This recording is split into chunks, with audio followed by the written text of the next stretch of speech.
मेरे वीरों ते भैनों,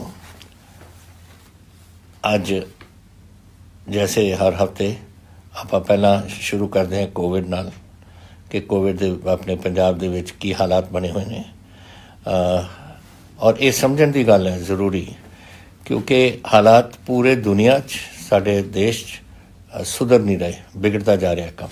पंजाब विच भी हालात जिहड़े से नहीं रहे, और इस करके ये जरूरी है कि तुसी कली कली गल नूं चंगी तरह सुनो और इहदे ते अमल करो। ये मेरा काम नहीं है जिहड़ा मैं अपने दिलों कोई गल कह रहे हैं, दिलों भी कह रहे हैं, लेकिन ये डॉक्टरां दा काम है।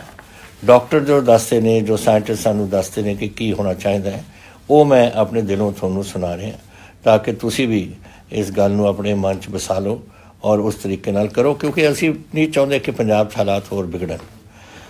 पहला तो समझण वाली गल की है, दुनिया दे विच 1.5 करोड़ दे करीब साडे मरीज़ हो गए ने करोना दे दुनिया दे विच। ਉਹਦੇ ਵਿੱਚ 13 ਲੱਖ ਸਾਡੇ ਦੇਸ਼ 'ਚ ਹੋ ਗਏ ਨੇ, ਔਰ ਪੰਜਾਬ ਦੇ ਵਿੱਚ ਅਸੀਂ 12,216 ਕੇਸ ਹੋ ਸਾਡੇ ਕੋਲ ਇਸ ਵੇਲੇ ਨੇ। ਉਹ 282 ਸਾਡੀਆਂ ਮੌਤਾਂ ਹੋਈਆਂ ਨੇ, ਔਰ ਜਿਹਦਾ ਤਕਰੀਬਨ 2.3% ਹੈ ਮੋਰਟੈਲਿਟੀ ਰੇਟ। ਚਾਹੇ 2% ਹੈ ਚਾਹੇ ਕੁਛ ਹੈ, ਇਹ ਮਾੜੀ ਗੱਲ ਹੈ ਔਰ ਹੋਣਾ ਨਹੀਂ ਚਾਹੀਦਾ। ਔਰ ਉਹ ਆਪਾਂ ਸਾਰੇ ਜਦ ਰਲ ਕੇ ਇਹਦਾ ਸਾਹਮਣਾ ਕਰਾਂਗੇ ਤਾਂ ਹੀ ਇਹ ਕਰੋਨਾ ਕੇਸ ਔਰ ਇਹ ਮੋਰਟੈਲਿਟੀ ਨੂੰ ਆਪਾਂ ਰੋਕ ਸਕਾਂਗੇ। ਅੱਜ ਮੇਰੇ ਕੋਲ 3,838 केस ने जो इस वेले अपनी दवाइयां वगैरह ले रहे ने। 7,000 बाकी जड़े ने 12,000 दे विचों 9,000 केस तो वापस अपने राजी हो के अपने घरां नूं चले गए लोग। तो ये अच्छी गल है, लेकिन जड़े कोविड केस बढ़ रहे ने ये माड़ी गल है। और ये मैं अगे आऊँगा कि आप किस तरीके नाल इहदा सामना कर सकते हैं। ऑक्सीजन ते मेरे 83 केस ने साडे पंजाब च, और वेंटीलेटर ते 17। वाहिगुरू करे ये राजी हो के ये भी जल्दी हो जान ठीक। हुण पहली बार है कि पिछले 2 दिनों साडे डेली कोरोना 4,400 का जिहड़ा फिगर है उन्होंने टप गया। अज साढ़े 482 केस ने, जिहड़ी अच्छी गल नहीं है, लेकिन ये ट्रेंड जिहड़ा है ग्लोबल ट्रेंड है, नैशनल ट्रेंड है, बाकी सूबे का ट्रेंड है। और असी इस तो अज सानू 18वां सूबा मन्निया जाता है। असी केरला तो, हरियाणे तो, जम्मू कश्मीर तो घट है साडे मरीज़, लेकिन मैं कहना है कि एक मरीज़ भी होवे वो भी माड़ा है। और आपां ने सारियां जिहड़े कदम चक्कांगे उन्होंने आपां सख्ती नाल उनका सामना करना पऊ, ताकि आप जिन्ना कंट्रोल कर सकते हैं आप करिए। अज पिछले हफ्ते सब तो ज़्यादा साढ़े केस होए ने लुधियाने, पटियाला, जलंधर, अमृतसर, हुशियारपुर ते संगरूर विच। और सब तो घट केस होए ने अपने बरनाले ते मानसा च। तो जो बरनाला मानसा दे विच लोग कंट्रोल कर रहे हैं, मैं चाहुंदा सारे पंजाब दे विच आपां इह जिहे तरीके नाल करिए ताकि बहुत कंट्रोल साडा रह सके और ये बीमारी दब सके।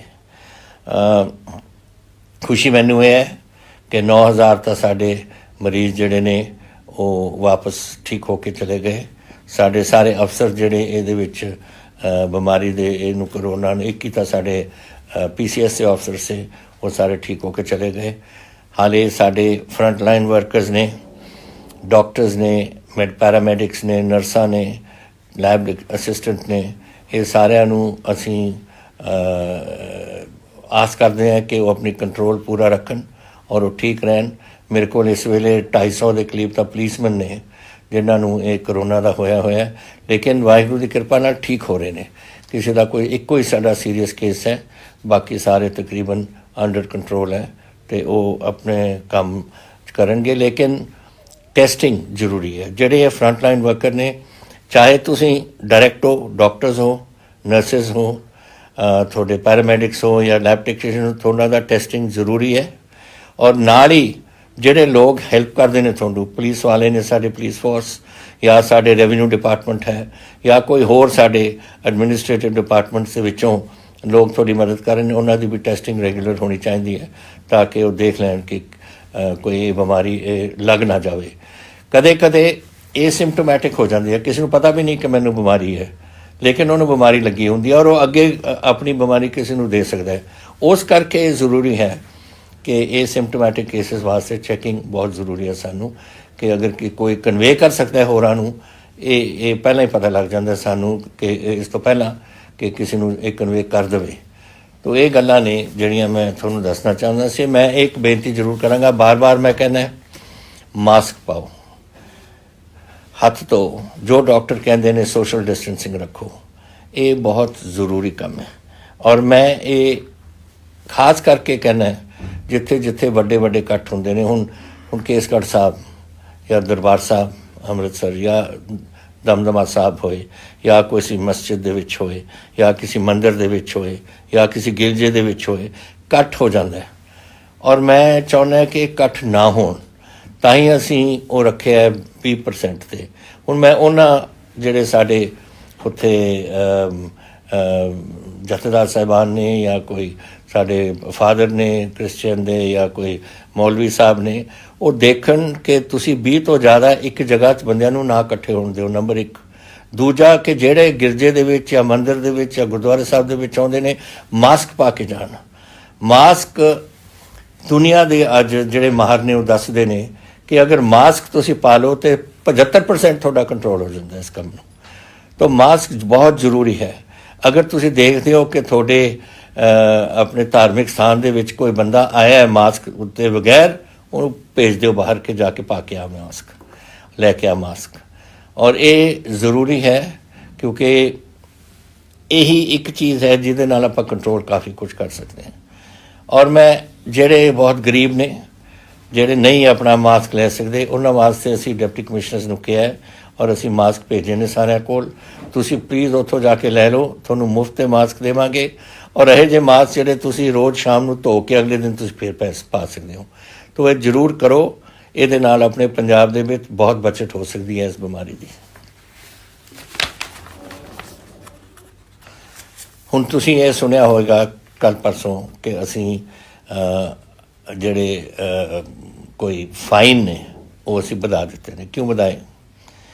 इसलिए वधाए कि जब डेली पुलिस चलान करती है तकरीबन 4 और 5 हज़ार बंदियां दे दरम्यान, तकरीबन इन्हां दे दरम्यान ही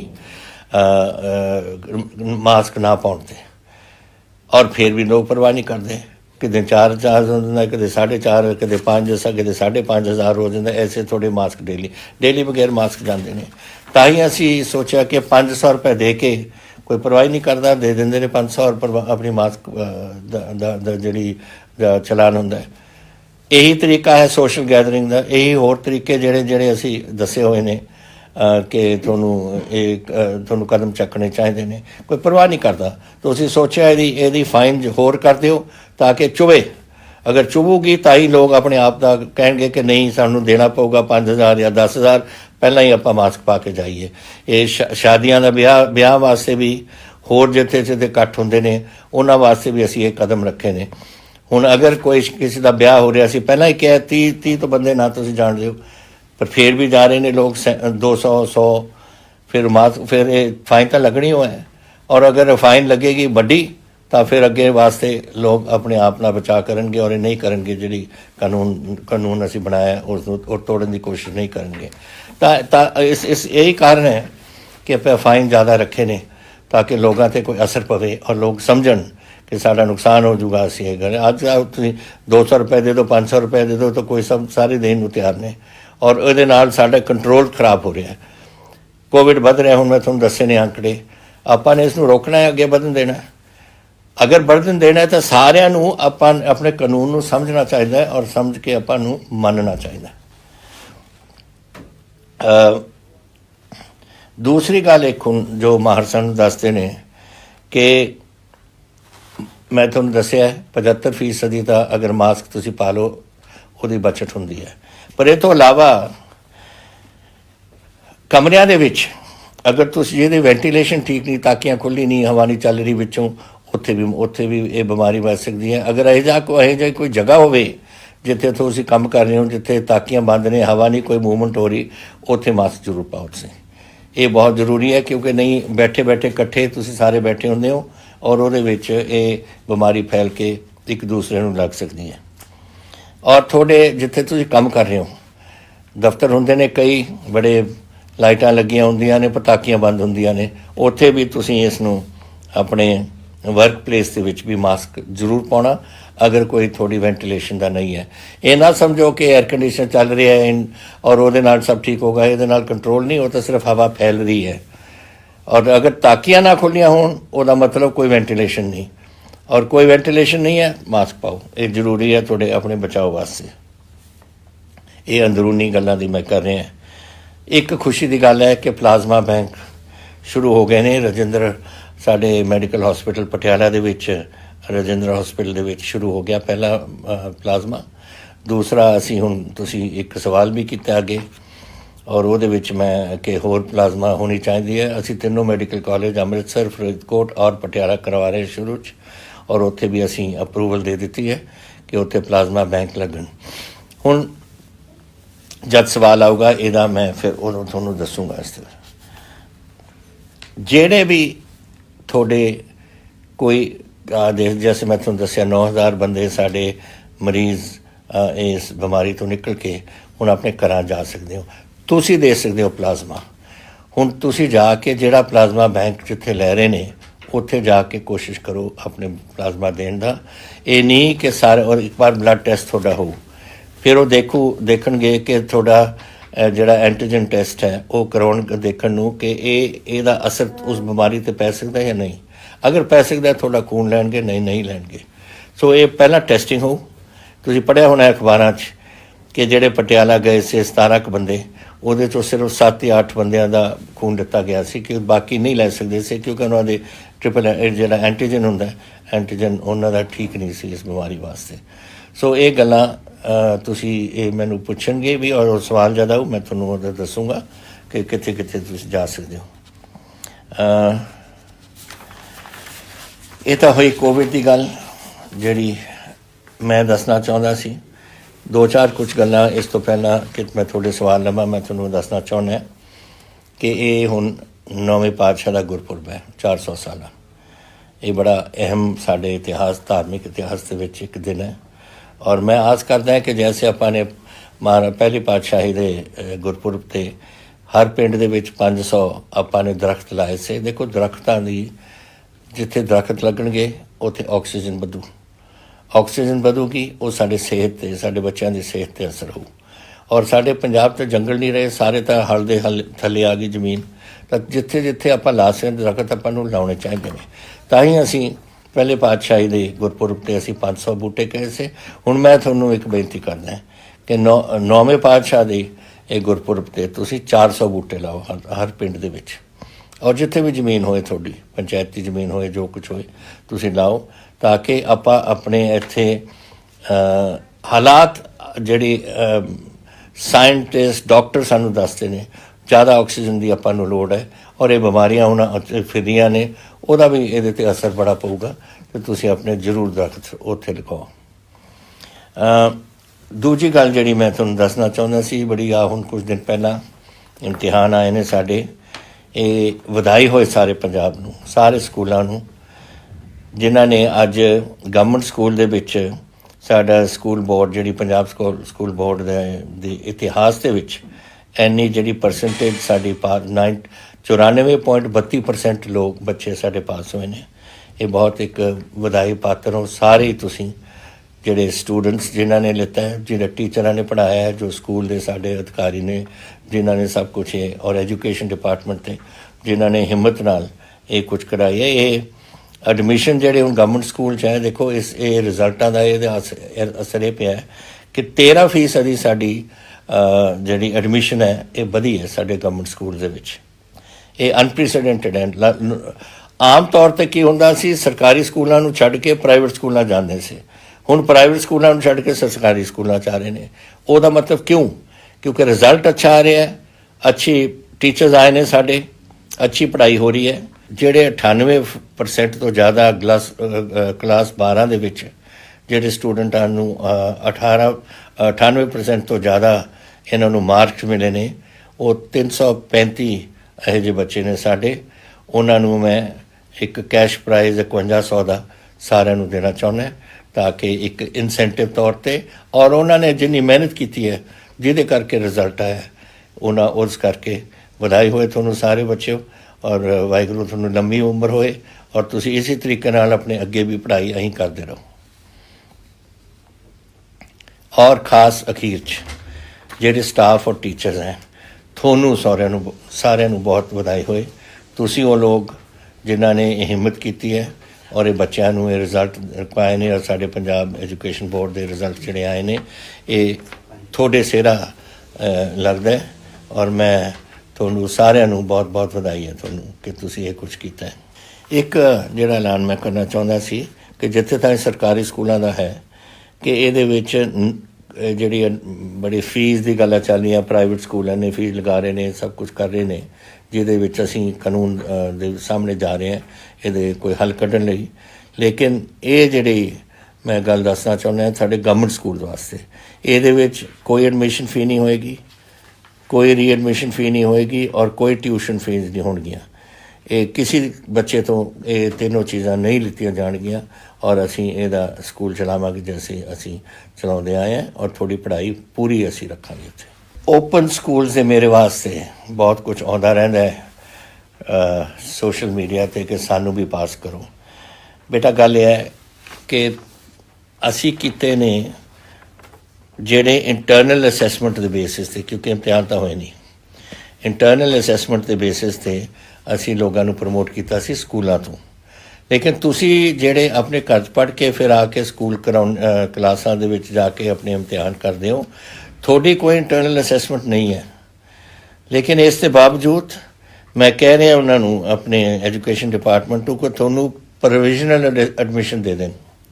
ਪ੍ਰੋਵੀਜ਼ਨਲ ਐਡਮਿਸ਼ਨ ਜਿਹੜੇ ਤੁਸੀਂ ਹੋ ਕਿੰਨੇ ਹੋ ਤੁਸੀਂ 31,000 ਬੱਚੇ ਹੋ ਸਾਡੇ ਸਕੂਲ ਪੰਜਾਬ ਦੇ ਵਿੱਚ, ਤੁਹਾਨੂੰ ਪ੍ਰੋਵੀਜ਼ਨਲ ਐਡਮਿਸ਼ਨ ਦੇ ਦੇਣਗੇ। ਲੇਕਿਨ ਜਦੋਂ ਇਮਤਿਹਾਨ ਹੋਣਗੇ, ਜਦੋਂ ਵੀ ਹੋਣਗੇ ਉਹਦੇ ਵਾਸਤੇ ਤੁਹਾਨੂੰ ਬੈਠਣਾ ਪਊ। ਤੁਸੀਂ ਚਲੇ ਜਾਓ ਪ੍ਰੋਵੀਜ਼ਨਲੀ 12 'ਚ, ਲੇਕਿਨ ਤੁਸੀਂ 12ਵੀਂ ਦਾ ਇਮਤਿਹਾਨ ਜਦੋਂ ਲੱਗੂਗਾ, ਗਵਰਨਮੈਂਟ ਜਦੋਂ ਹਾਲਾਤ ਸੁਧਰਨਗੇ ਉਦੋਂ ਤੁਹਾਨੂੰ ਆਪਣਾ ਇਮਤਿਹਾਨ ਦੇਣਾ ਪਊ। ਤੋ ਇੰਨਾ ਤੁਹਾਡੇ ਵਾਸਤੇ ਕਰ ਸਕਦੇ ਹਾਂ। ਨਹੀਂ ਤਾਂ ਅਗਰ ਤੁਹਾਡਾ ਕੋਈ ਐਡਮਿਸ਼ਨ ਦਾ ਕੋਈ ਰਿਕਾਰਡ ਹੁੰਦਾ ਪਹਿਲਾਂ ਦਾ ਪ੍ਰੋਵੀਜ਼ਨਲ ਦੂਸਰਾ ਇੰਟਰਨਲ ਅਸੈਸਮੈਂਟ ਦਾ, ਉਹ ਅਸੀਂ ਤੁਹਾਨੂੰ ਉਦੋਂ ਅਸੀਂ ਦੇ ਦੇਣਾ ਸੀ। ਲੇਕਿਨ ਤੁਹਾਡੀ ਇੰਟਰਨਲ ਅਸੈਸਮੈਂਟ ਨਹੀਂ ਹੋਈ, ਇਸ ਕਾਰਨ ਸਾਨੂੰ ਇੱਥੇ ਤਾਈਂ ਅਸੀਂ ਤੁਹਾਡੀ ਮਦਦ ਕਰ ਸਕਦੇ, ਇਸ ਤੋਂ ਜ਼ਿਆਦਾ ਨਹੀਂ ਕਰ ਸਕਾਂਗੇ। ਹੁਣ ਤੁਸੀਂ ਜਿਹੜੇ ਸਵਾਲ ਮੈਨੂੰ ਕੀਤੇ ਨੇ, ਇੱਕ ਤਾਂ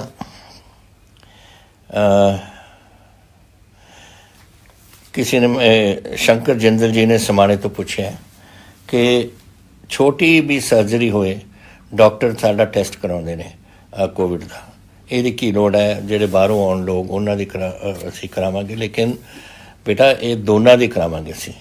ਜਿਹੜੇ ਤਾਂ ਬਾਹਰੋਂ ਆਉਣੇ ਉਹਨਾਂ ਦਾ ਤਾਂ ਹੋਣਾ ਹੀ ਹੋਣਾ, ਲੇਕਿਨ ਜਦੋਂ ਤੁਸੀਂ ਕਿਸੇ ਛੋਟੀ ਸਰਜਰੀ ਵਾਸਤੇ ਵੀ ਜਾਂਦੇ ਹੋ, ਡਾਕਟਰਸ ਹੁੰਦੇ ਨੇ, ਨਰਸਿਸ ਹੁੰਦੇ ਨੇ, ਅਸਿਸਟੈਂਟਸ ਹੁੰਦੇ ਨੇ, ਔਰ ਅਗਰ ਤੁਹਾਡਾ ਟੈਸਟ ਹੋ ਜਾਏ ਔਰ ਤੁਸੀਂ ਉਹਦੇ 'ਚ ਨੈਗੇਟਿਵ ਆਓ, ਉਹਨਾਂ ਦਾ ਵੀ ਬਚਾਅ ਹੋ ਜਾਂਦਾ ਔਰ ਉਹਨਾਂ ਹੋਰਾਂ ਦਾ ਜਿਹੜੇ ਹਸਪੀਟਲ ਦੇ ਵਿੱਚ ਨੇ ਮਰੀਜ਼ ਜਿਨ੍ਹਾਂ ਨੂੰ ਨਹੀਂ ਬਿਮਾਰੀ, ਅਗਰ ਕਿਸੇ ਨੂੰ ਬਿਮਾਰੀ ਹੈ ਔਰ ਉਹਦਾ ਟੈਸਟ ਨਹੀਂ ਹੁੰਦਾ, ਉਹਨਾਂ ਨੂੰ ਵੀ ਦੇ ਸਕਦਾ। ਇਸ ਕਰਕੇ ਇਹ ਜੋ ਫੈਸਲਾ ਹੈਲਥ ਡਿਪਾਰਟਮੈਂਟ ਨੇ ਕੀਤਾ ਕਿ ਜੋ ਵੀ ਤੁਸੀਂ ਸਰਜਰੀ ਵਾਸਤੇ ਜਾਓ ਉਦੋਂ ਵੀ ਟੈਸਟ ਹੋ, ਔਰ ਨੈਚੁਰਲੀ ਜਿਹੜੇ ਬਾਹਰੋਂ ਆਉਣਗੇ ਦੂਜੇ ਸੂਬਿਆਂ ਤੋਂ ਉਹਨਾਂ ਦਾ ਟੈਸਟ ਹੋਣਾ ਹੀ ਹੋਣਾ। ਇਹ ਜਵਾਬ ਹੈ ਤੁਹਾਡਾ।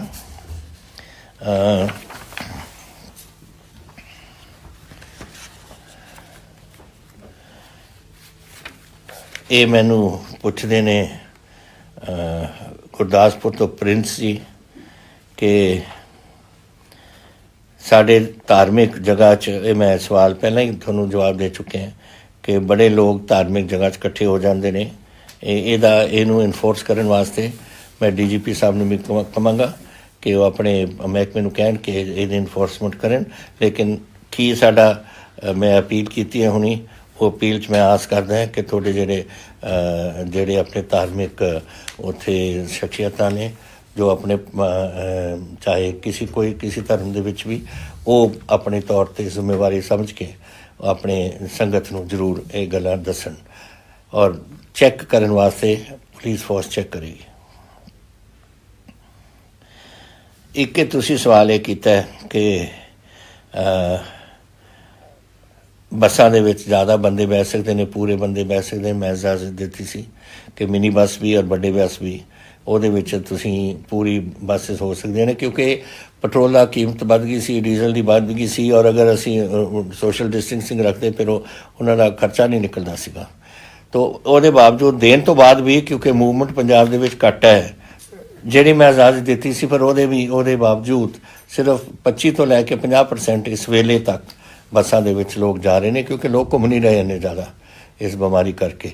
ਲੇਕਿਨ ਤੁਸੀਂ ਜਿਹੜੀ ਪੁੱਛੀ ਹੈ ਕਿ ਜਿਹੜਾ ਗੱਡੀਆਂ ਨੇ, ਗੱਡੀਆਂ ਦੇ ਵਿੱਚ ਵੀ ਫਿਰ ਇਹ ਕਿਉਂ ਨਹੀਂ, ਹਾਂ ਮੈਂ ਤੁਹਾਡੇ ਨਾਲ ਐਗਰੀ ਕਰਦਾ ਇਸ 'ਚ, ਔਰ ਮੈਂ ਆਪਣੇ ਟਰਾਂਸਪੋਰਟ ਡਿਪਾਰਟਮੈਂਟ ਨੂੰ ਕਹੂੰਗਾ ਕਿ ਗੱਡੀ ਦੇ ਲਿਹਾਜ਼ ਨਾਲ ਤੁਸੀਂ ਪੈਸੇਂਜਰ ਦਾ ਵਾਧਾ ਉਹਦੇ 'ਚ ਕਰ ਸਕਦੇ ਹੋ।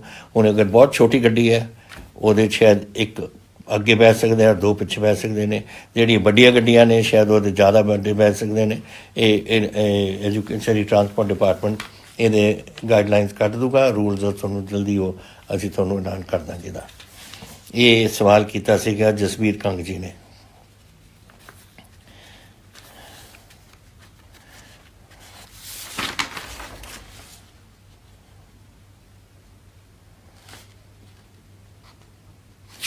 ਹਾਂ, ਮੈਨੂੰ ਇਹ ਤੁਸੀਂ ਸਵਾਲ ਕੀਤਾ ਹੈ ਕਿ ਰਕਸ਼ਾ ਬੰਧਨ 'ਤੇ ਤੁਸੀਂ ਇੰਟਰਸਟੇਟ ਬੱਸਾਂ ਜਾਣ ਦੀ ਇਜਾਜ਼ਤ ਹੈ ਜਾਂ ਨਹੀਂ। ਅਸੀਂ ਆਪਣੇ ਤੌਰ 'ਤੇ ਕੋਈ ਨਹੀਂ ਕੀਤੀ। ਪੰਜਾਬ ਤੋਂ ਹਿਮਾਚਲ ਜਾਣੀ ਹੈ, ਕੋਈ ਬੱਸ ਸ਼ੌਕ ਨਾਲ ਜਾ ਸਕਦੀ ਹੈ, ਹਰਿਆਣੇ ਜਾ ਸਕਦੀ ਹੈ, ਰਾਜਸਥਾਨ ਜਾ ਸਕਦੀ ਹੈ। ਅਸੀਂ ਨਹੀਂ ਕਿਸੇ ਨੂੰ ਰੁਕਾਵਟ ਪਾਈ। ਦੂਜੀਆਂ ਸਟੇਟਾਂ ਦਾ ਮੈਨੂੰ ਨਹੀਂ ਪਤਾ, ਅਗਰ ਦੂਜੀਆਂ ਸਟੇਟ ਬੱਸਾਂ ਨਹੀਂ ਆਉਣ ਦਿੰਦੀਆਂ ਉਹ ਤਾਂ ਫਿਰ ਉਹਨਾਂ ਦੀ ਗੱਲ ਹੈ, ਲੇਕਿਨ ਸਾਡੇ ਵੱਲੋਂ ਕੋਈ ਰੁਕਾਵਟ ਨਹੀਂ। ਔਰ ਇੱਕ ਗੱਲ ਇਹਦੇ 'ਚ ਮੈਂ ਇੱਕ ਹੋਰ ਜੋੜਨਾ ਚਾਹੁੰਦਾ, ਮੈਨੂੰ ਇੱਕ ਹਲਵਾਈਆਂ ਤੋਂ ਖਾਸ ਕਰਕੇ ਰਿਕੁਐਸਟ ਆਈ ਹੈ ਕਿ ਤੁਸੀਂ ਐਤਵਾਰ ਨੂੰ ਦੁਕਾਨਾਂ ਸਾਰੀਆਂ ਬੰਦ ਨੇ ਸਾਡੀਆਂ। ਇਸ ਐਤਕੀ ਐਤਵਾਰ ਹੈ 2 ਅਗਸਤ ਨੂੰ, ਔਰ ਰਕਸ਼ਾ ਬੰਧਨ 3 ਅਗਸਤ ਨੂੰ ਹੈ, ਤਾਂ ਤੁਸੀਂ ਸਾਨੂੰ ਇਜਾਜ਼ਤ ਦਿਓ, ਕਿਉਂਕਿ ਉੱਥੇ ਸਾਡੀ ਬਹੁਤ ਮਠਿਆਈਆਂ ਲੋਕ ਖਰੀਦਣ ਵਾਸਤੇ ਆਉਂਦੇ। ਮੈਂ ਤੁਹਾਡੇ ਨਾਲ ਸਹਿਮਤ ਹਾਂ, ਔਰ ਅਸੀਂ ਤੁਹਾਨੂੰ 2 ਤਰੀਕ ਨੂੰ ਤੁਸੀਂ ਐਤਵਾਰ ਨੂੰ ਆਪਣੀ ਹਲਵਾਈ ਦੀ ਦੁਕਾਨਾਂ ਖੋਲ੍ਹੋ ਔਰ ਜ਼ਰੂਰ ਉੱਥੇ ਆਪਣਾ ਬਿਜ਼ਨਸ ਜੋ ਕੁਝ ਕਰਨਾ ਹੈ, ਤਾਂ ਕਿ ਰਕਸ਼ਾ ਬੰਧਨ ਦਾ ਆਪਾਂ ਕਵਰ ਕਰ ਸਕੀਏ ਜੋ ਵੀ ਮਠਿਆਈਆਂ ਵਗੈਰਾ ਲੋਕ ਖਰੀਦਦੇ ਨੇ ਉਸ ਦਿਨ। ਇੱਕ ਮੈਨੂੰ ਇਹ ਪੁੱਛਿਆ ਸੀ ਮੈਨੂੰ ਰਾਜੇਸ਼ ਕੁਮਾਰ ਜੀ ਨੇ ਜਲੰਧਰ ਤੋਂ। ਇੱਕ ਸਵਾਲ ਆਇਆ ਮੇਰਾ ਕਿ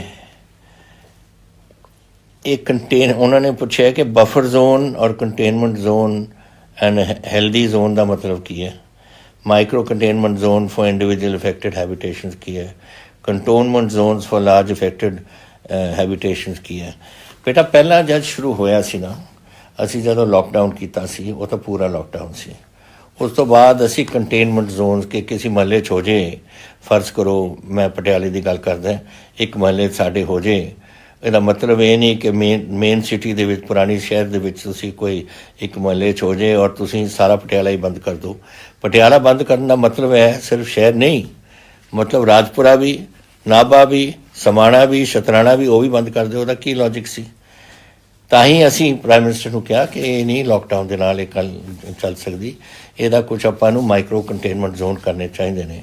ਹੁਣ ਉਹਦਾ ਮਾਈਕਰੋ ਕੰਟੇਨਮੈਂਟ ਜ਼ੋਨ ਦਾ ਇਹ ਮਤਲਬ ਹੈ ਕਿ ਅਗਰ ਫਰਜ਼ ਕਰੋ ਪਟਿਆਲੇ ਕਿਸੇ ਆਪਣੇ ਮੁਹੱਲੇ 'ਚ ਹੋ ਜੇ, ਤਾਂ ਇੱਕ ਮੁਹੱਲੇ ਦੇ ਖੂੰਜੇ ਦੇ ਵਿੱਚ ਕਿਸੇ ਘਰ ਦੇ ਵਿੱਚ ਹੈ, ਤਾਂ ਉਹ ਖੂੰਜੇ ਨੂੰ ਔਰ ਉਹਦੇ ਆਲੇ ਦੁਆਲੇ 2-4 ਘਰ ਹੋਰ ਅਸੀਂ ਬਫਰ ਜ਼ੋਨ ਬਣਾ ਕੇ ਉੱਥੇ ਰੱਖੀਏ, ਬਾਕੀ ਮੁਹੱਲਾ ਨੂੰ ਅਸੀਂ ਖੋਲ੍ਹ ਦਈਏ।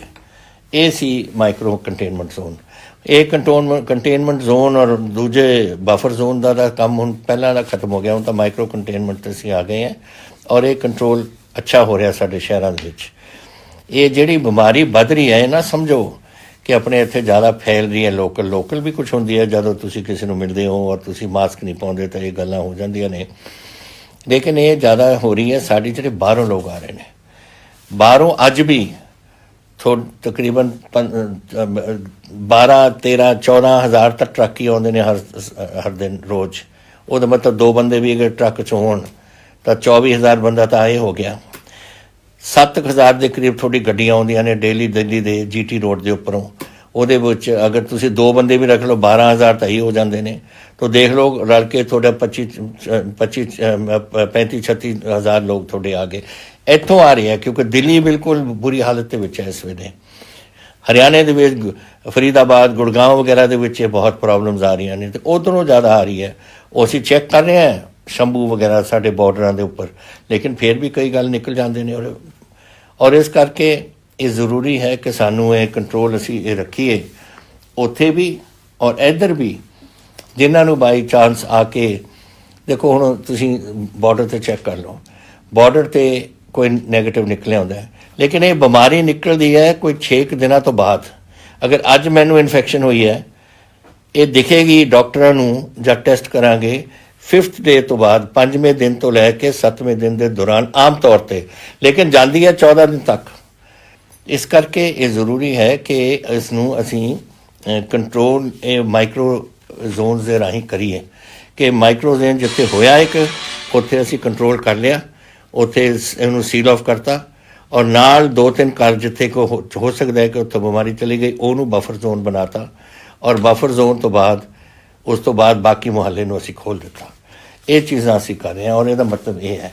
ਮੈਨੂੰ ਖੁਸ਼ੀ ਹੈ ਕਿ ਤੁਸੀਂ ਇਹ ਪੁੱਛਿਆ, ਕਿਉਂਕਿ ਕਈ ਲੋਕ ਸੋਚ ਰਹੇ ਹੋਣੇ ਪਰ ਪੁੱਛ ਨਹੀਂ ਰਹੇ। ਆਹ ਹੈ ਸਾਡੇ ਇੱਥੇ ਦਾ, ਔਰ ਇਹਦੇ ਨਾਲ ਜੋ ਅਸੀਂ ਸੁਜੈਸ਼ਨ ਦਿੱਤੀ ਸੀ ਪ੍ਰਾਈਮ ਮਿਨਿਸਟਰ ਨੂੰ, ਉਹਨਾਂ ਨੇ ਸਾਡੀ ਗੱਲ ਮੰਨ ਲਈ, ਔਰ ਪੂਰੇ ਹਿੰਦੁਸਤਾਨ 'ਚ ਉਹਨੇ ਮਾਈਕਰੋ ਕੰਟੇਨਮੈਂਟ ਜ਼ੋਨ ਚੱਲ ਰਹੇ ਨੇ।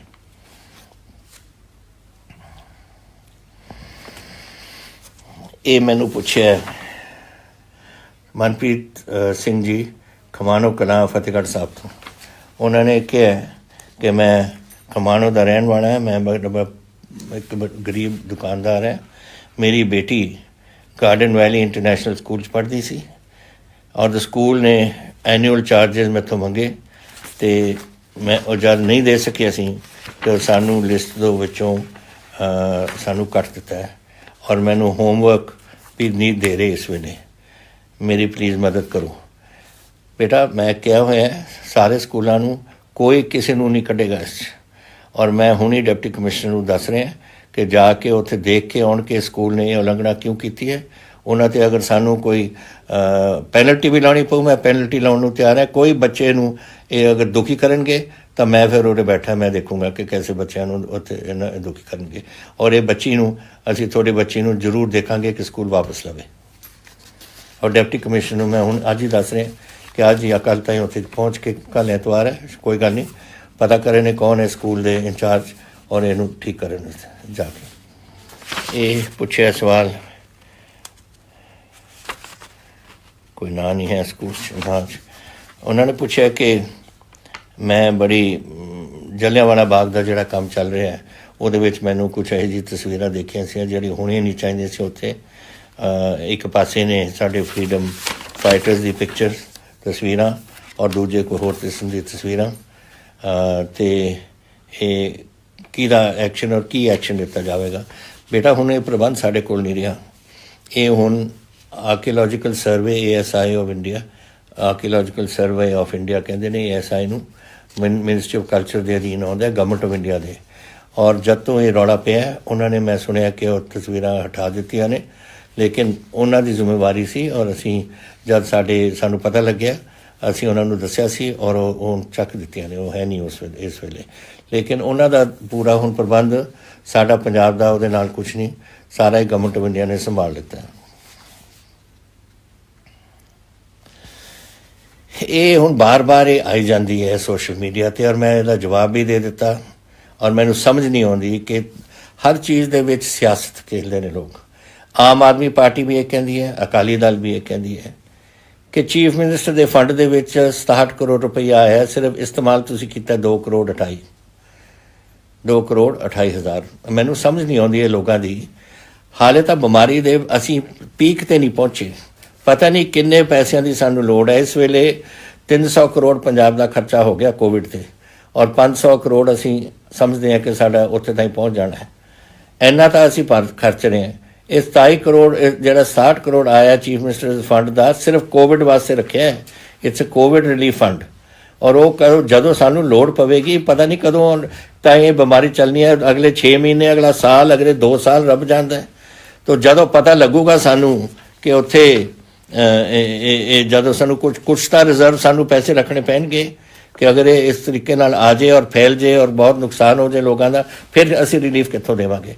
ਤੇ ਇਹ ਰੌਲਾ ਪਾਉਣਾ ਇਹ ਅਕਾਲੀਆਂ ਨੂੰ ਔਰ ਇਹਨਾਂ ਆਮ ਆਦਮੀਆਂ ਨੂੰ ਮੈਨੂੰ ਉਹਨਾਂ ਨੂੰ ਸੋਚਣਾ ਚਾਹੀਦਾ ਹੈ ਕਿ ਰੌਲਾ ਪਾਉਣ ਤੋਂ ਪਹਿਲਾਂ ਜਰਾ ਸੋਚੋ ਕਿ ਕੀ ਹੋ ਰਿਹਾ ਦੁਨੀਆ 'ਚ, ਕੀ ਹੋ ਰਿਹਾ ਦੇਸ਼ 'ਚ ਔਰ ਕੀ ਹੋ ਰਿਹਾ ਇੱਥੇ ਪੰਜਾਬ ਦੇ ਵਿੱਚ, ਔਰ ਫੇਰ ਹੀ ਬੋਲੋ। ਹਰ ਚੀਜ਼ ਨੂੰ ਤੁਸੀਂ ਸਿਆਸਤ ਬਣਾ ਦਿੰਦੇ ਹੋ।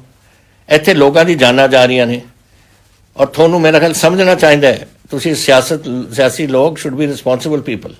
ਜ਼ਿੰਮੇਵਾਰੀ ਹੋਣੀ ਚਾਹੀਦੀ ਹੈ ਤੁਹਾਡੀ ਔਰ ਤੁਸੀਂ ਇਸ ਕੰਮ 'ਤੇ ਨਾ ਉਤਰੋ ਕਿ ਤੁਸੀਂ ਇਹ ਕਹੋ ਕਿ ਹੁਣ ਮੈਂ ਹੁਣ 60 ਕਰੋੜ ਹੋਰ ਖਰਚ ਦੇਵਾਂ, ਫਿਰ ਅਗਰ ਇਹ ਬਿਮਾਰੀ ਵੱਧ ਜਾਂਦੀ ਹੈ ਫਿਰ ਮੈਂ ਪੈਸੇ ਕਿੱਥੋਂ ਲਿਆਉਂਗਾ। ਕੁਛ ਤਾਂ ਸੋਚਿਆ ਕਰੋ ਥੋੜ੍ਹਾ ਬਹੁਤਾ। ਹਰ ਚੀਜ਼ ਨੂੰ ਸਿਆਸੀ ਗੱਲ ਨਾ ਬਣਾਓ। ਇਹ ਗਰੀਬ ਲੋਕਾਂ ਦੀ ਜਾਨਾਂ ਦਾ ਸਵਾਲ ਹੈ, ਪੰਜਾਬੀਆਂ ਦੀ ਜਾਨਾਂ ਦਾ ਸਵਾਲ ਹੈ, ਉਹਨਾਂ ਦੇ ਭਵਿੱਖ ਦਾ ਸਵਾਲ ਹੈ। ਉਹ ਤਾਂ ਤੁਸੀਂ ਸੋਚਦੇ ਨਹੀਂ। ਤੁਸੀਂ ਹਰ ਵੇਲੇ ਕੋਈ ਨਾ ਕੋਈ ਚੀਜ਼ ਕੋਈ ਸਿਆਸੀ ਬਣਾ ਕੇ ਉਹਦਾ ਫਾਇਦਾ ਉਠਾਉਣਾ ਚਾਹੁੰਦੇ ਹੋ। ਸ਼ਰਮ ਦੀ ਗੱਲ ਹੈ। ਮੈਂ ਸੱਚੀ ਸਮਝਦਾ, ਮੈਨੂੰ 52 ਸਾਲ ਹੋ ਗਏ ਪੰਜਾਬ ਦੀ ਸਿਆਸਤ ਵਿੱਚ। ਇਹੋ ਜਿਹੀ ਗੱਲ ਨਹੀਂ ਮੈਂ ਕਦੇ ਦੇਖੀ ਜਦੋਂ ਤੁਸੀਂ ਇਹੋ ਜਿਹੀ ਗੱਲਾਂ ਕਰਦੇ ਹੋ ਸਿਰਫ ਆਪਣੀ ਸਿਆਸਤ ਨੂੰ ਵਧਾਉਣ ਵਾਸਤੇ।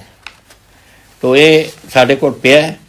ਸਾਡੇ ਕੋਲ ਸਿਰਫ 2 ਕਰੋੜ 28,000 ਰੁਪਏ ਖਰਚੇ ਹੈ ਔਰ 67 ਕਰੋੜ ਸਾਡੇ ਅਕਾਊਂਟ 'ਚ ਪਿਆ ਕੋਵਿਡ ਵਾਸਤੇ, ਔਰ ਸਿਰਫ ਕੋਵਿਡ ਵਾਸਤੇ ਖਰਚ ਹੋਏਗਾ ਜੈਸੇ ਸਾਨੂੰ ਲੋੜ ਪਏਗੀ।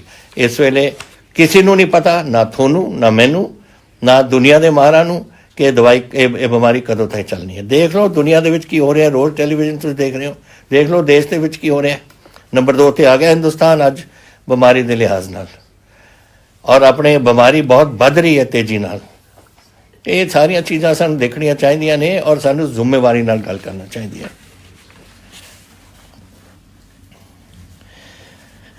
ਅੱਜ ਫਿਰ ਮੈਨੂੰ ਪੁੱਛਿਆ ਸੀ, ਇੱਥੇ ਵੀ ਕਿਸੇ ਨੇ ਆਪਣਾ ਨਾਮ ਨਹੀਂ ਦਿੱਤਾ, ਕਿ ਜਿਹੜੇ ਫਾਈਨ ਵਧਾਏ ਨੇ ਤੁਸੀਂ,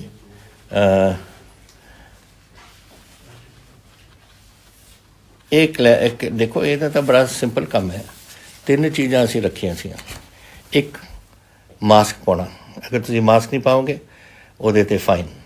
ਦੂਸਰਾ ਅਸੀਂ ਰੱਖਿਆ ਸੀ ਕਿ ਸੋਸ਼ਲ ਡਿਸਟੈਂਸਿੰਗ ਰੱਖਣਾ, ਅਗਰ ਤੁਸੀਂ ਸੋਸ਼ਲ ਡਿਸਟੈਂਸਿੰਗ ਨਹੀਂ ਰੱਖੋਗੇ ਫਾਈਨ। ਤੀਸਰਾ ਅਸੀਂ ਕਿਹਾ ਸੀ ਥੁੱਕਣਾ, ਜਿਹੜਾ ਤੁਸੀਂ ਸੜਕਾਂ 'ਤੇ ਥੁੱਕਦੇ ਹੋ। ਤੁਹਾਨੂੰ ਪਤਾ ਹੈ ਥੁੱਕ ਦੇ ਵਿੱਚ ਸਭ ਤੋਂ ਜ਼ਿਆਦਾ ਇਹ ਕੋਵਿਡ ਦੀ ਇਨਫੈਕਸ਼ਨ ਹੁੰਦੀ ਹੈ, ਤੁਹਾਡੇ ਪੈਰਾਂ 'ਤੇ ਲੱਗਦੀ ਹੈ। ਫਿਰ ਤੁਸੀਂ ਕਿਸੇ ਦੇ ਘਰ 'ਚ ਜਾਂਦੇ ਹੋ, ਉੱਥੇ ਫਿਰ ਤੁਹਾਡੇ ਨਾਲ ਉੱਥੇ ਉਹਨਾਂ ਦੇ ਘਰ ਦੇ ਵਿੱਚ ਤੁਸੀਂ ਛੱਡ ਕੇ ਆਉਂਦੇ ਹੋ ਥੁੱਕ, ਔਰ ਉਹ ਫਿਰ ਉੱਥੋਂ ਬਿਮਾਰੀ ਚੜ ਜਾਂਦੀ ਹੈ ਕਿਸੇ ਬੱਚੇ ਦੇ ਜਾਂ ਕਿਸੇ ਹੋਰ ਪਰਿਵਾਰ ਦੇ। ਇਸ ਕਰਕੇ ਅਸੀਂ ਫਾਈਨ ਰੱਖਿਆ ਸੀ ਕਿ ਥੁੱਕਣਾ ਬੰਦ, ਇਹ ਸੋਸ਼ਲ ਡਿਸਟੈਂਸਿੰਗ ਰੱਖੋ, ਔਰ ਅਸੀਂ ਕਿਹਾ ਸੀਗਾ ਇਹਦੇ ਉੱਪਰ ਵੀ ਕਿ ਇਸ ਕੰਮ ਨੇ ਆਪਣੇ ਮਾਸਕ ਪਾਉਣ ਨੂੰ। ਔਰ ਜਦੋਂ ਅਸੀਂ ਜਿਹੜੇ ਮੈਂ ਤੁਹਾਨੂੰ ਪਹਿਲਾਂ ਬੋਲਦੇ ਹੋਏ ਦੱਸਿਆ ਕਿ ਅਸੀਂ ਡੇਲੀ 4,000 ਔਰ 5,000 ਦੇ ਦਰਮਿਆਨ ਸਾਡੇ ਮਾਸਕ ਨਾ ਪਾਉਣ 'ਤੇ ਉੱਥੇ ਸਾਡੇ ਫਾਈਨ ਹੁੰਦੇ ਨੇ, ਪਰ ਕੋਈ 500 ਰੁਪਏ ਆਰਾਮ ਨਾਲ ਦੇ ਦਿੰਦਾ। ਤਾਂ ਹੀ ਸਾਨੂੰ ਇਹ ਬਣਾਉਣੇ ਪਏ ਨੇ ਕਿ ਕੋਈ ਸੋਸ਼ਲ ਇਹਦੇ ਵਿੱਚ ਨਹੀਂ ਮੈਂ ਹਾਲੇ ਵਧਾਇਆ, ਲੇਕਿਨ ਅਗਰ ਲੋਕ ਮੇਰੀ ਗੱਲ ਨਹੀਂ ਮੰਨਣਗੇ ਔਰ ਇਹਦੇ ਨਾਲ ਵੱਧ ਰਹੀ ਹੈ ਫਿਰ ਮੈਨੂੰ ਸਖਤੀ ਕਰਨੀ ਪਊ, ਹੋਰ ਵਧਾਉਣਾ ਪਊ। ਇਸ ਵੇਲੇ ਅਸੀਂ ਵਧਾਇਆ ਜਿਹੜੇ 10,000 ਵਗੈਰਾ ਹੈ ਮੈਰਿਜ ਪੈਲੇਸਿਸ ਦੇ ਵਿੱਚ ਜਾਂ ਇਹੀ ਜੀ ਸੋਸ਼ਲ ਗੈਦਰਿੰਗਸ ਦੇ ਵਿੱਚ ਜਦੋਂ ਤੁਸੀਂ ਜਾਂਦੇ ਹੋ, ਔਰ ਅਗਰ ਤੁਹਾਨੂੰ ਦੱਸਿਆ ਗਿਆ ਕਿ ਇੱਕ ਸ਼ਾਦੀ ਦੇ ਵਿੱਚ 30 ਤੋਂ ਜ਼ਿਆਦਾ ਬੰਦੇ ਨਹੀਂ ਹੋ ਸਕਦੇ ਔਰ ਉੱਥੇ ਨੇ 300, ਤਾਂ ਜਿਹੜਾ ਮੈਰਿਜ ਪੈਲੇਸ ਦਾ ਓਨਰ ਹੈ ਉਹਨੂੰ 10,000 ਦਾ ਉਹਦਾ ਫਾਈਨ ਲੱਗੇਗਾ। ਇਸ ਕਿਸਮ ਦੀ ਫਾਈਨਾਂ ਅਸੀਂ ਰੱਖੀਆਂ ਨੇ ਕੰਟਰੋਲ ਰੱਖਣ ਵਾਸਤੇ। ਲੇਕਿਨ ਮੈਂ ਤੁਹਾਨੂੰ ਇਹ ਵੀ ਦੱਸਣਾ ਚਾਹੁੰਦਾ ਕਿ ਜਿਹੜੀਆਂ ਦੂਜੀਆਂ ਨੇ ਸੋਸ਼ਲ ਡਿਸਟੈਂਸਿੰਗ, ਥੁੱਕਣਾ ਔਰ ਮਾਸਕ ਪਾਉਣਾ, ਅਗਰ ਮੇਰਾ ਕੰਟਰੋਲ ਤੋਂ ਬਾਹਰ ਜਾ ਰਿਹਾ ਕੰਮ, ਜਿਹੜਾ ਹੁਣ ਲੱਗ ਰਿਹਾ ਕਿ ਕੋਈ ਮੇਰੀ ਗੱਲ ਨਹੀਂ ਆਖੇ ਲੱਗਦਾ, ਤੁਸੀਂ 4,000 ਔਰ 5,000 ਦੇ ਦਰਮਿਆਨ ਬੰਦੇ ਰੋਜ਼ ਉਹਨਾਂ ਨੂੰ ਫਾਈਨ ਲੱਗਦਾ ਇਹਨਾਂ ਗੱਲਾਂ 'ਤੇ, ਤਾਂ ਫਿਰ ਮੈਨੂੰ ਉਸ 'ਤੇ ਵੀ ਫਾਈਨ ਵਧਾਉਣਾ ਪਊ ਅੱਗੇ ਨੂੰ ਜਾ ਕੇ। ਪਰ ਮੈਂ ਨਹੀਂ ਕਰਨਾ ਚਾਹੁੰਦਾ, ਮੈਂ ਕਿਸੇ ਨੂੰ ਨੁਕਸਾਨ ਨਹੀਂ ਪਹੁੰਚਾਉਣਾ ਚਾਹੁੰਦਾ, ਲੇਕਿਨ ਮੈਂ ਪੰਜਾਬ ਵੀ ਬਚਾਉਣਾ ਹੈ ਔਰ ਮੇਰੀ ਜ਼ਿੰਮੇਵਾਰੀ ਪੰਜਾਬ ਹੈ, ਪੰਜਾਬ ਦੇ ਔਰ ਸਾਰੇ ਪੰਜਾਬੀਆਂ ਦੇ। ਔਰ ਅਗਰ ਕੁਛ ਥੋੜ੍ਹੇ ਜਿਹੇ ਲੋਕ ਨੇ ਜਿਹੜੇ ਐਂਟੀ ਸੋਸ਼ਲ ਨੇ, ਜਿਹੜੇ ਸੁਣਦੇ ਨਹੀਂ ਸਾਡੀ ਗੱਲ, ਫਿਰ ਉਹਨਾਂ ਨੂੰ ਫਿਰ ਕੋਈ ਰਾਹ ਨਹੀਂ, ਫਾਈਨ ਵਧਾਉਣਾ ਪਊ ਸਾਨੂੰ।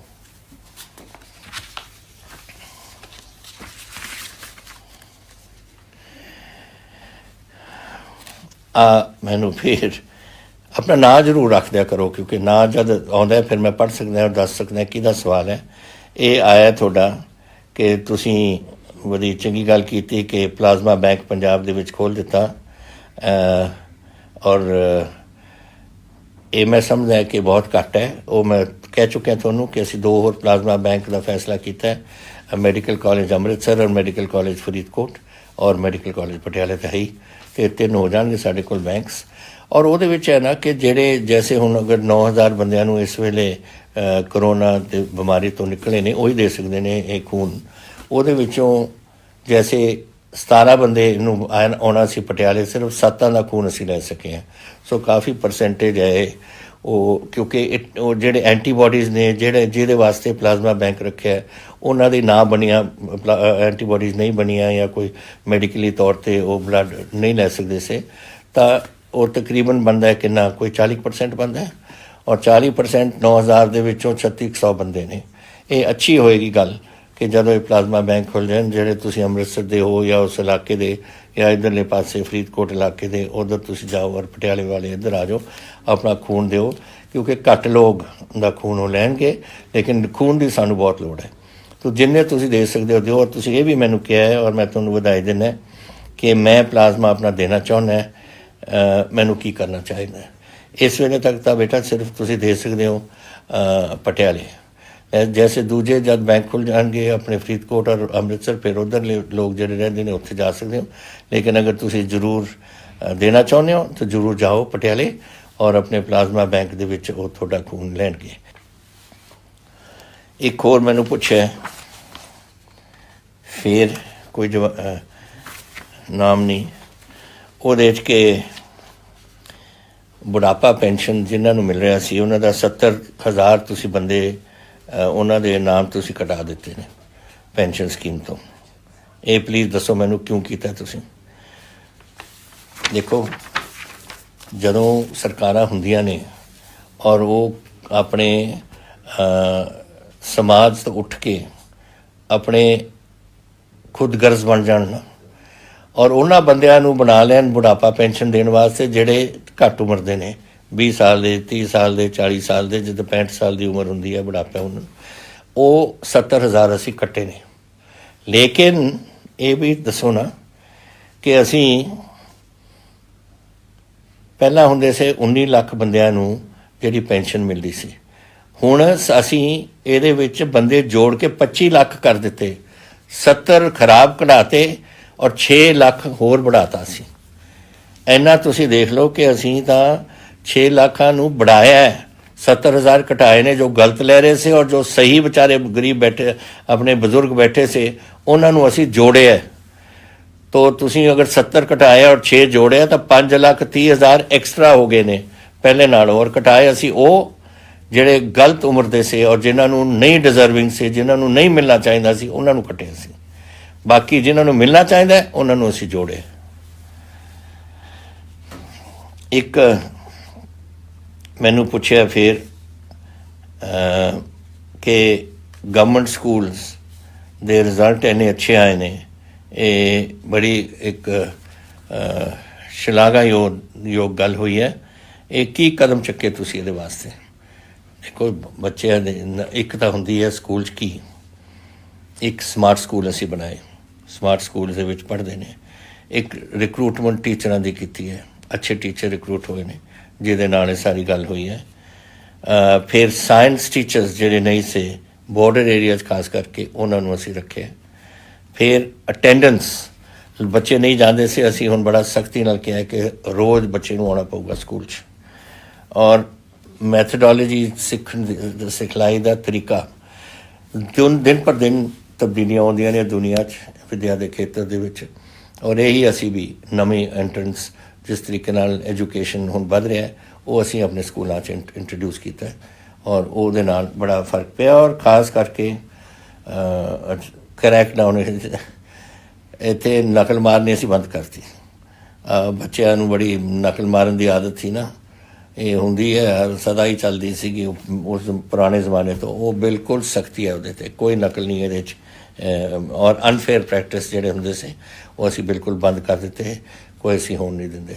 ਔਰ ਫਿਰ ਬੱਚਿਆਂ ਦੀ ਹਿੰਮਤ ਔਰ ਟੀਚਰਾਂ ਦੀ ਖਾਸ ਕਰਕੇ, ਜਿਨ੍ਹਾਂ ਨੇ ਬਾਰ-ਬਾਰ ਜਾ ਕੇ ਉਹ ਬੱਚਿਆਂ ਨੂੰ ਪੜ੍ਹਾਇਆ। ਅੱਜ ਵੀ ਦੇਖੋ ਕੋਵਿਡ ਚੱਲ ਰਿਹਾ ਲੇਕਿਨ ਟੀਚਰ ਜਾ ਕੇ ਔਨਲਾਈਨ ਆਪਣੇ ਬੱਚਿਆਂ ਨੂੰ ਪੜ੍ਹਾ ਰਹੇ ਨੇ, ਉਹ ਵੀ ਇੱਕ ਖਤਰਾ ਦਾ ਸਾਹਮਣਾ ਕਰ ਰਹੇ ਨੇ, ਲੇਕਿਨ ਡੈਡੀਕੇਸ਼ਨ ਹੈ ਉਹ ਟੀਚਰਾਂ ਦੀ ਜਿਹੜੀ ਇਹ ਕੰਮ ਕਰ ਰਹੇ ਨੇ।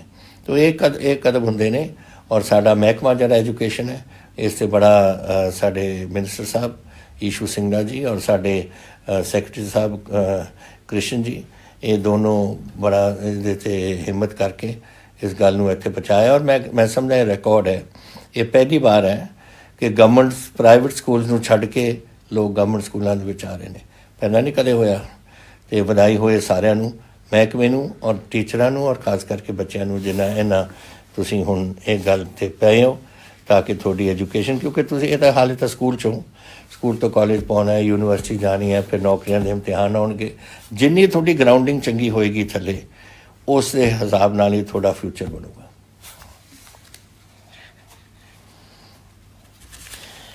फिर एक सवाल है कि एक ਜਿਹੜਾ ਲੋਕਲ ਇਲੈਕਸ਼ਨ ਤੁਸੀਂ ਕਿਉਂ ਆ, ਜਿਹੜੀ ਲੋਕਲ ਬੋਡੀ ਇਲੈਕਸ਼ਨ 2 ਅਕਤੂਬਰ ਨੂੰ ਕਿਉਂ ਰੱਖੀ ਗਈ ਹੈ ਕਰੋਨਾ ਕ੍ਰਾਈਸਿਸ ਦੇ ਦਰਮਿਆਨ? ਅਸੀਂ ਨਹੀਂ ਦੇਖੋ, ਇਹਦਾ ਸਮੇਂ ਦੀ ਗੱਲ ਹੁੰਦੀ ਹੈ।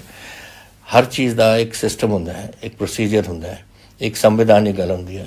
ਕੌਨਸਟੀਟਿਊਸ਼ਨ ਸਾਨੂੰ ਕਹਿੰਦੀ ਹੈ ਕਿ ਫਲਾਣੀ ਤਰੀਕ ਤੋਂ ਪਹਿਲਾਂ ਇਲੈਕਸ਼ਨਸ ਹੋਣੀ ਚਾਹੀਦੀਆਂ ਨੇ, ਔਰ ਅਸੀਂ ਆਪਣੇ ਤੌਰ 'ਤੇ ਅਸੀਂ ਫਿਰ ਇਲੈਕਸ਼ਨ ਕਮਿਸ਼ਨ ਨੂੰ ਲਿਖਦੇ ਹਾਂ, ਸਟੇਟ ਇਲੈਕਸ਼ਨ ਕਮਿਸ਼ਨ ਹੈ, ਕਿ ਉਹ ਤਰੀਕ ਮੁਕੱਰਰ ਕਰ ਸਕੇ। ਮੇਰੇ ਹੱਥ 'ਚ ਨਹੀਂ, वो इलैक्शन कमीशन के हथ में है।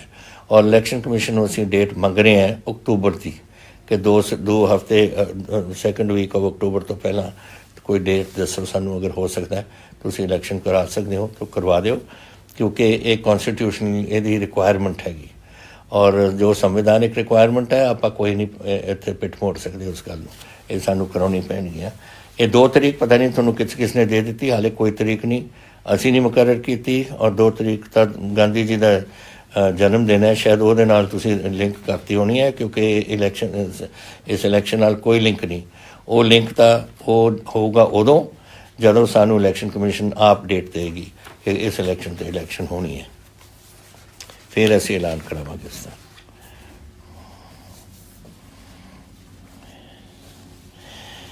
एक मैनू दस्या जी राजवीर सिंह कोई अपने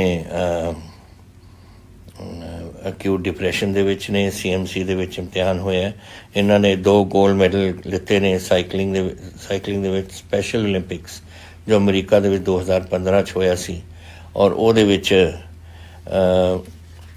कोई जो गवर्नमेंट ने कोई ਇਹਨਾਂ ਨੂੰ ਬੈਨੀਫਿਟ ਨਹੀਂ ਦਿੱਤਾ जैसे ਅਸੀਂ ਦਿੰਦੇ ਹਾਂ ਹੋਰ ओलंपिक्स ਦੇ ਵਿੱਚ ਜਾਂ एशियन गेम्स ਜਾਂ पैरालंपिक्स ਦੇ ਵਿੱਚ।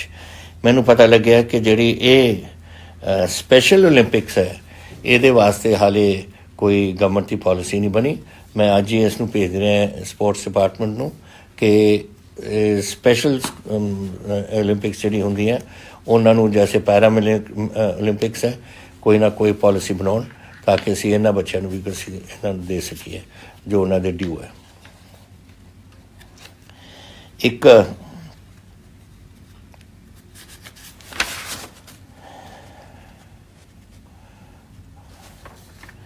एक गुरदासपुर जिले एक शुगर मिल ने अपनी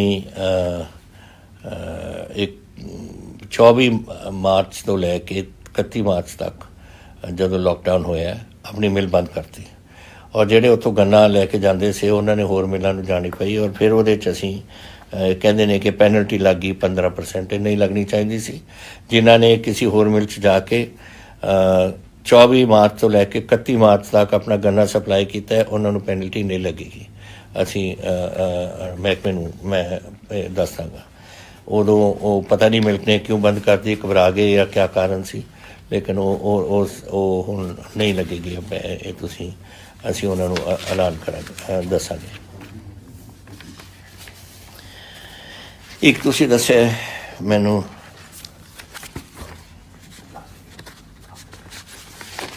रोज़गार मेला साढ़े जेड़े बड़े चलते से एक सरकार की बड़ी अच्छी शलाघायोग कदम सी ते साढ़े नौकरी कई साढ़े बंदियां नूं मिली है।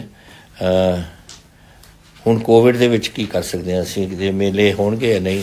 देखो आम तौर पर मेले जैसे असीं रखते थे कि जिथे 20,000 या 30,000 बंदा आ जाता सी वो तो नहीं हो सकने, लेकिन जी ऑनलाइन और जेड़े अपने 900 इस वीडियो कॉन्फ्रेंसिंग राही ये असी रखांगे और इनू पूरा एक्टिवेट करांगे कि जिहड़ी साडी रिक्रूटमेंट हो सकती है जो असीं बच्चों नूं नौकरी दवा सकते हैं।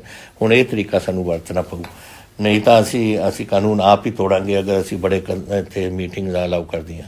ਉਹ ਪਤਾ ਨਹੀਂ ਹਾਲਾਤ ਕੀ ਬਦਲਣ, ਅਗਰ ਸੁਧਰ ਜਾਣ ਤਾਂ ਉਹ ਵੀ ਸ਼ੁਰੂ ਹੋ ਸਕਦਾ ਹੈ, ਲੇਕਿਨ ਉਸ ਤੋਂ ਪਹਿਲਾਂ ਤਾਂ ਕਿ ਰਿਕਰੂਟਮੈਂਟ ਚੱਲਦੀ ਰਹੇ ਅਸੀਂ ਆਨਲਾਈਨ ਵਗੈਰਾ ਇਹ ਪ੍ਰੋਗਰਾਮ ਦੱਸਾਂਗੇ ਔਰ ਉਹਦੇ ਵਿੱਚ ਤੁਸੀਂ ਆਪਣਾ ਐਲਾਨ ਆਪਣੇ ਭੇਜ ਸਕਦੇ ਹੋ ਨਾਮ ਤਾਂ ਕਿ ਤੁਹਾਨੂੰ ਵੀ ਉੱਥੇ ਬੁਲਾਇਆ ਜਾਏ। तो ये थोड़े सवाल से और मैनू खुशी है कि तुसी पुछते रहने हो जे ਜਿਹੜੇ पॉजिटिव सवाल ने कई साढ़े गल्लां मन च आ जाते हैं, कई नहीं आउंदियां, गवर्नमेंट के विच इन्ने काम होंदे ने, लेकिन जदों थोड़े तो सवाल आउण लग जाण ਉਹਦਾ मतलब ही है कि थोड़े ਮਨਾਂ 'ਚ कई गल्लां ने ਜਿਹੜੀਆਂ ਤੁਸੀਂ सरकार ਚਾਹੁੰਦੇ हो कि करे या सरकार ਤੁਹਾਨੂੰ ਦੱਸੇ ਗੱਲਾਂ। ਤੇ ਮੈਨੂੰ खुशी है ये प्रोग्राम करते हर हफ्ते ਤੇ अगले हफ्ते ਆਪਾਂ फिर मिलांगे। और मैं ਹੁਣ आस करदा कि तुसीं इस कोविड का जरूर ध्यान रखो और जरूर जो असी कहने थोनू वो करो। और इनू आप चलो जिते हुण 400 तो उपर हो गया हुण थले लियाईए आप और ये सारिਆਂ ਨੂੰ रल के करना पऊ। मैथों लैके ਜਿਹੜੇ भी अपने पंजाब ਦੇ ਵਿੱਚ बसते ने बच्चे तक ਉਹ ਸਾਰਿਆਂ ਨੂੰ ਇਹਦੇ ਵਿੱਚ शामिल हो के एक लहर ਆਪਾਂ ਨੂੰ ਚਲਾਉਣੀ ਪਊ ਜਿਹਦੇ ਨਾਲ ਆਪਾਂ ਆਪਣੇ ਪੰਜਾਬ ਨੂੰ ਔਰ ਪੰਜਾਬੀਆਂ ਨੂੰ ਬਚਾ ਸਕੀਏ। तो ध्यान रखो ਇਹਦਾ और मैं आस करदा कि अगले हफ्ते जब गल करांगे एक कोविड वाला मसला काबू ਦੇ ਵਿੱਚ आया हो। बहुत धन्यवाद ਤੁਹਾਡਾ। वाहिगुरू जी का खालसा, वाहिगुरू जी की फतेह। जय हिंद।